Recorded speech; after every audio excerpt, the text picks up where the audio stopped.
Le reportage de la rédaction. Un paradoxe ce matin.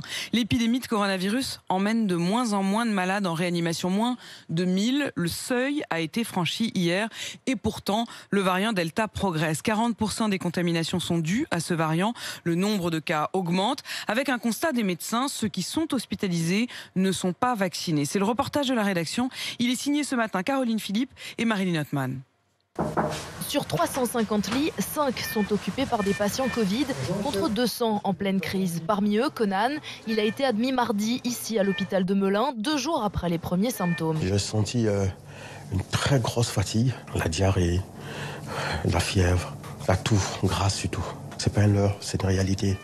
Quel que soit ton âge, ta taille, ton origine. Pas simple de se retrouver enfermé dans sa chambre d'hôpital pour ce trentenaire en bonne santé, mais pas vacciné. La vaccination, elle est indiscutable. Il faut la faire en fait. Mais je regrette parce que je ne serais pas ici. J'avais prévu partir en vacances, oui. Mais je suppose que c'est plus la peine. Pas dans ce laps de temps-là. J'ai fait ça très mal, franchement. C'est très frustrant en tout cas. 2 étages en dessous, en réanimation, le service est calme et ne compte plus que 2 patients Covid graves qui n'avaient reçu aucune dose, constate Nisrine, infirmière. On continue à avoir des entrées malgré tout de patients Covid. C'est un peu au compte-gouttes. C'est des patients qui sont pas vaccinés. C'est bien la preuve que la vaccination est efficace, explique Mehran Monchi, chef de service de médecine intensive et réanimation à l'hôpital de Melun. Le seul moyen d'éviter une maladie grave, c'est la vaccination.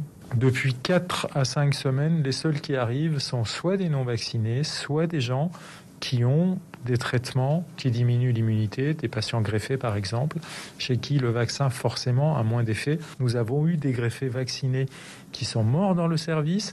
Il n'est pas acceptable que cette situation continue. Se vacciner pour protéger sa vie, celle des autres, et éviter à nouveau une saturation des hôpitaux. Si le nombre de personnes non vaccinées reste insuffisant, à l'automne, il y aura à l'évidence une reprise épidémique. Nous avons juste à avoir 10% de la population qui se contamine pour que les hôpitaux soient à nouveau à genoux. Les effets de l'augmentation récente des contaminations se feront sentir dans les hôpitaux dans 2 à 4 semaines.